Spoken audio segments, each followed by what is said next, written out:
Good morning and welcome. It is 8 o'clock. I am your grumpy guide to all things gaming. And yes, I broke out the good camera for this one because I wanted you to see my expression.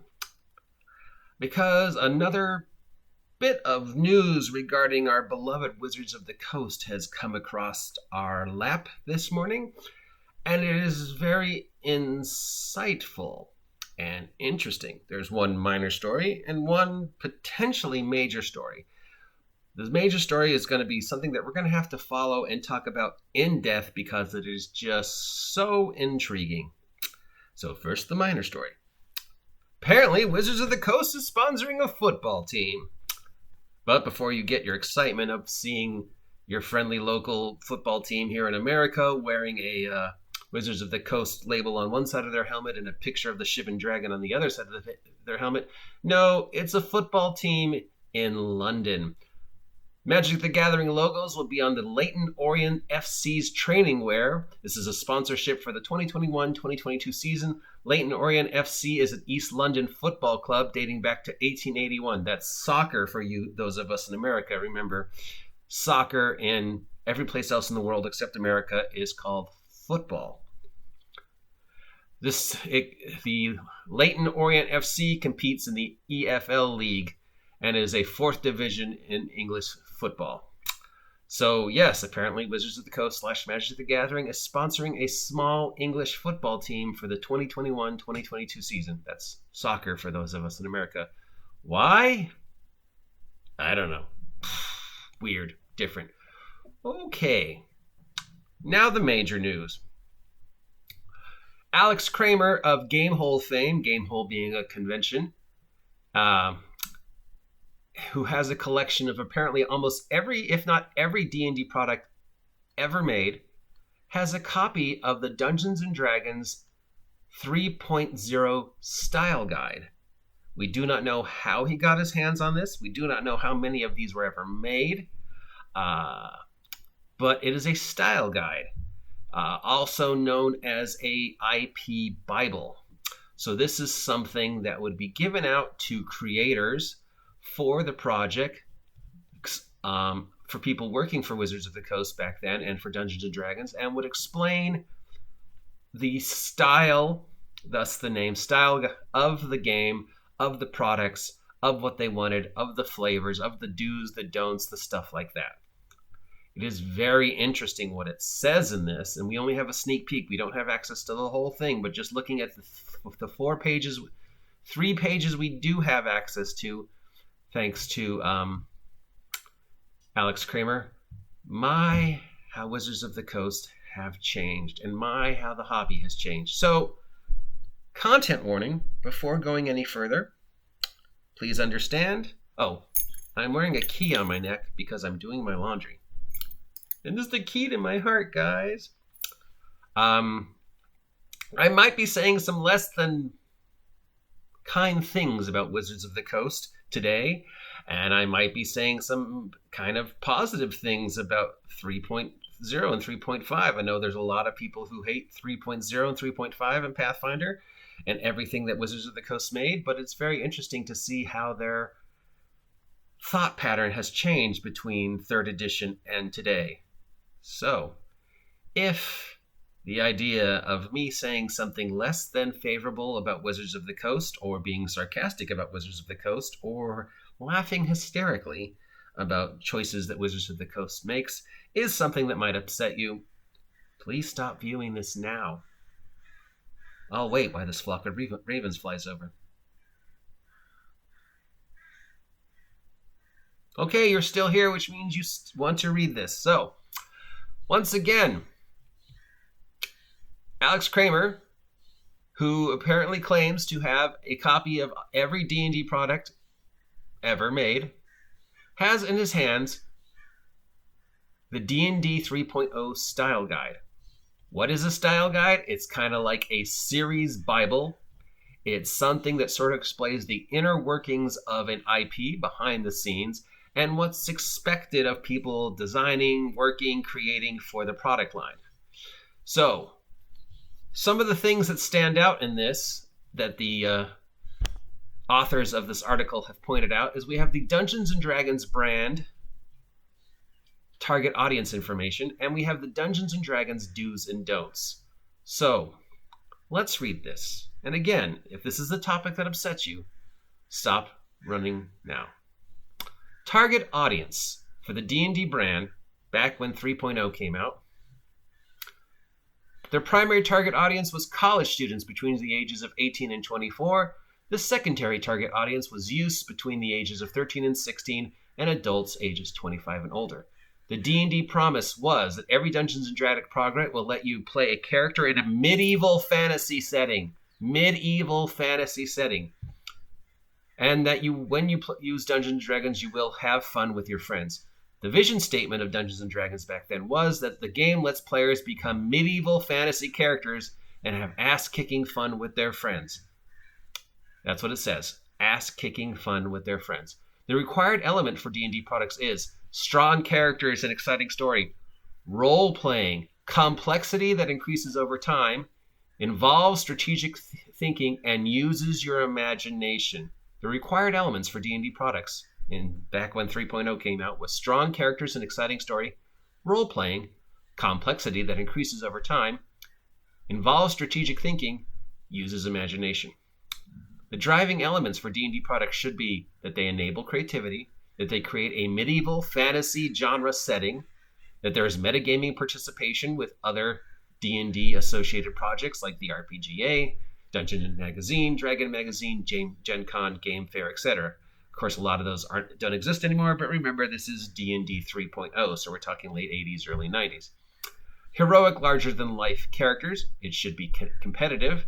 Add-on sets or new versions will be available, and it is mentally challenging. The driving element for D&D products should be mentally challenging. Dungeons & Dragons 3.0.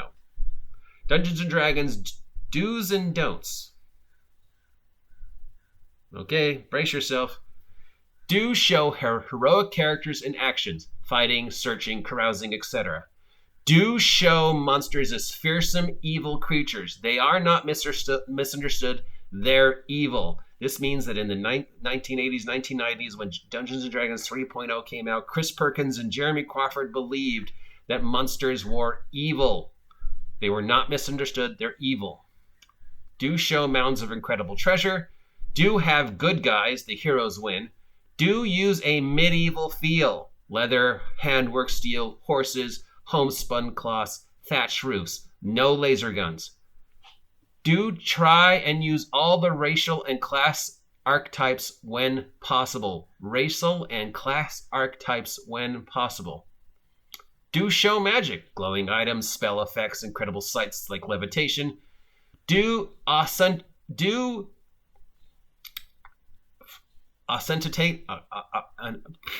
embrace the history of the game that the game has been around longer than anybody else, and the game has a rich history and tradition that needs to be embraced. Do embrace the history of the game. Do embrace the depth of support for the game. Do embrace the number of people who play D&D game.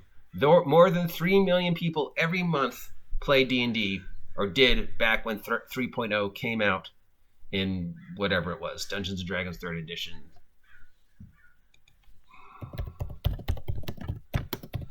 Came out.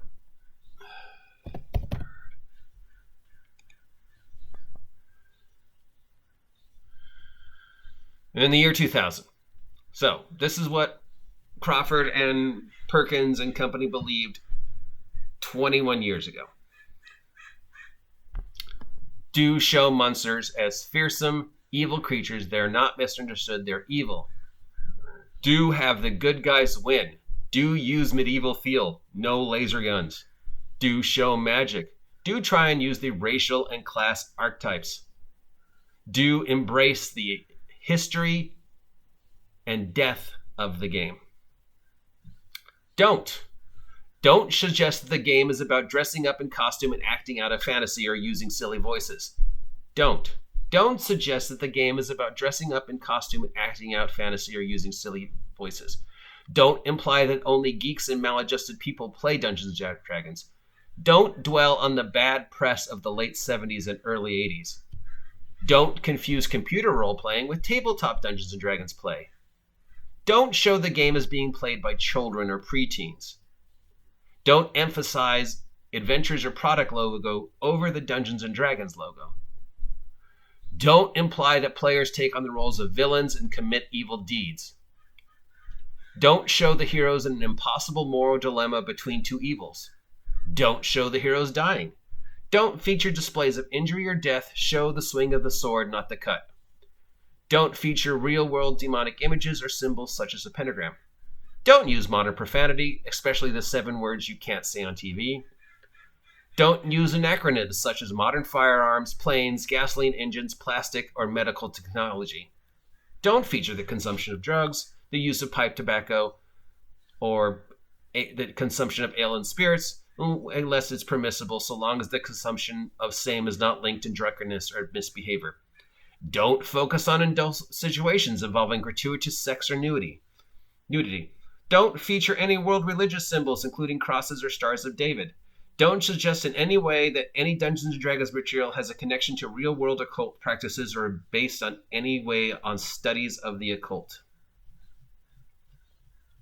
So, 21 years ago, when third edition came out, this is what they believed. This is what they pushed for the D&D brand. The driving elements was to enable creativity in a medieval fantasy genre with competitive, heroic, larger-than-life characters that had increasing complexities over time and was about role-playing and using imagination. The characters were heroic. Monsters were evil. It was a medieval world. There was no archaic technology like laser guns or gears or steampunk or anything like that. They wanted you to embrace the fact that the hobby had a rich history, rich support, and enrich the lives of people. They did not want you to show or suggest in any way, shape, or form that Dungeons & Dragons was about dressing up in costume and acting out in a fantasy or using silly voices. Are you listening to that, all you cosplayers? This is 21 years ago. They didn't want you to imply that only geeks and maladjusted people play the game. They didn't want you to confuse computer role-playing with tabletop games. They didn't want you to show the game being played by children. They didn't want you to imply that players take on the roles of villains or commit evil deeds. You were only supposed to play good guys. You weren't supposed to use bad words. You weren't supposed to use anachronisms such as modern firearms. You weren't supposed to show the consumptions of drugs. But, pipe tobacco and drinking was okay, but as long as it was never to the point of drunkenness or misbehavior. You weren't supposed to show or role play sex or nudity or adult situations. You weren't supposed to use real world religion. I just want you to think about all the things that people have been trying to shove down our throats over the past 2 years about Wizards of the Coast once for D&D and what D&D should be, and all the people who are complaining about what third edition was, and then think about what the Dungeons & Dragons brand, the Dungeons & Dragons do's and don'ts for third edition was, and how much it's changed. Now, if I were to look at the Dungeons & Dragons 5.1 style guide, I have a feeling it wouldn't say anything like this, because the vision statement has changed, the target statement has changed, and complain all you want about, Dungeons & Dragons of the year 2000 and third edition and what Wizards of the Coast did, but I'd much rather emphasize a world where the monsters are evil, the heroes are good, and role-playing is not dressing up in a costume and acting out your fantasy or using silly voices. It is a competitive, increasingly complex, strategic, imaginative game that enables creativity, enables fine and gross motor skills, enables creative problem solving, and wants you to embrace heroic ideals for characters and the ideals of like knighthood and chivalry and being a hero in a medieval world. That's what D&D was supposed to be 21 years ago, as opposed to this today. And again, monsters are evil. They're not misunderstood. And dressing up in costume is not playing D&D. And using profanity And sex is not playing Dungeons and Dragons. Think about that. 21 years ago, this is what they believed. Their beliefs have obviously changed because their target audience has obviously changed. For better or for worse. And based upon this, in some ways, a lot worse.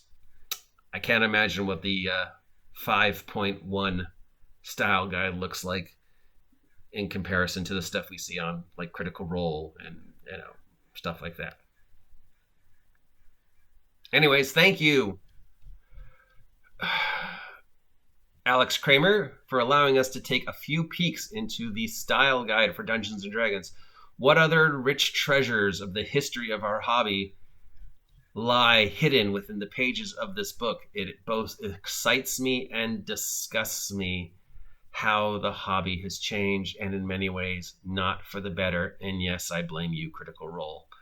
It's amazing how our tastes have changed. It's amazing how the target audience of the hobby is changing. Yes, I know I'm not the target audience, so I really have nothing to say, but this is a very interesting look, and I really want you to think about some of the things that they believed 21 years ago that they no longer believe, because I guess that doesn't make them money to believe things like that. But, embracing what they're embracing now makes them money. And bottom line, Wizards of the Coast, Hasbro, is in the job of making money. So we can like what they do, we can not like what they can do, but we have to remember at the end of the day, whether we approve of their choices or not, they don't care. They don't care about us. Their job is to make money. And if they think now saying monsters aren't evil but are just misunderstood, that role-playing is cosplay and silly voices, and the game's all about being goofy and using bad words and having sex, and it's okay because it's just a fun party game, then that's what they're going to do to make money. And when they stop making money off of that target audience, then they'll change again. We can see here that they had one belief system. That belief system changed, which means the belief system might change again. So there's still some hope for the future of Dungeons and Dragons. But this is very interesting, and I'm sure it will open many more conversations. I can't wait to discuss this with Max and Heathen Dog over at Legion of Myth, or Aaron over at Aaron the Pedantic. Whoa, that was quite the mind bender. If you appreciate this content and want to see more, let me know. If you want to argue with me about these things, please feel free to, because I know you're going to. If you haven't subscribed yet, please subscribe. Help me hit 1,000 subs. And again, remember, there was a content warning, and I did warn you that I was going to say less than favorable things about Wizards of the Coast. So take that with a grain of salt. Let's enjoy the rest of what's going to be, I'm sure, an interesting day as we continue to follow this story. I will talk to you later. Monsters are evil, not misunderstood. Yeah. Oh boy. Yeah.